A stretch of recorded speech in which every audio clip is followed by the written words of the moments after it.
Hello বন্ধুরা, আশা করছি আপনারা সকলে ভালো আছেন, সুস্থ আছেন।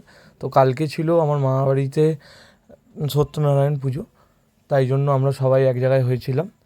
তো এবার দেখতে পাচ্ছেন আপনারা, সবাই কিছু না কিছু কাজে হেল্প করেছিল, আমিও টুকটাক কাজে হেল্প করেছিলাম, কিন্তু আমার ভিডিওটা আর তুলতে পারিনি। আর তার সাথে সাথে দেখতে পাচ্ছেন আমাদের যে মামাবাড়িতে প্রতিষ্ঠিত বজরংবলী বাবার মূর্তি আছে, সেইখানে আমাদের সেই মন্দিরে আমার পুজো করে নেওয়া হলো প্রথমে ঘট বসিয়ে। তারপর যে যজ্ঞ বাড়ির রক্ষার্থে বা সকলের সুস্থতা কামনার জন্য, সকলের ভালো থাকার জন্য, সেই যজ্ঞ আমি এই প্রথম কোনো যজ্ঞ দেখলাম যে যজ্ঞে এত কিছু জিনিস ব্যবহার করা হয়েছে।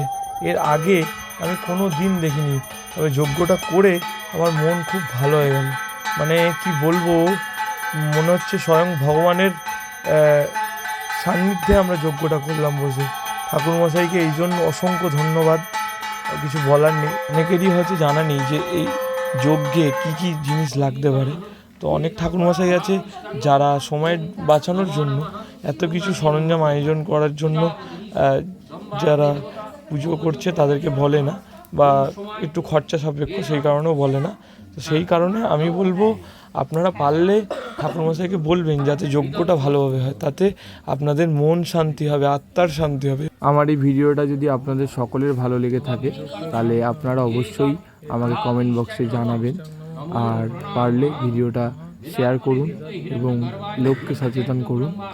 আর এই ভিডিওটা এতক্ষণ ধরে দেখার জন্য আপনাদের সকলকে ধন্যবাদ।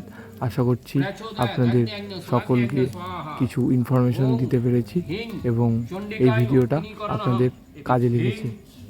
ধন্যবাদ।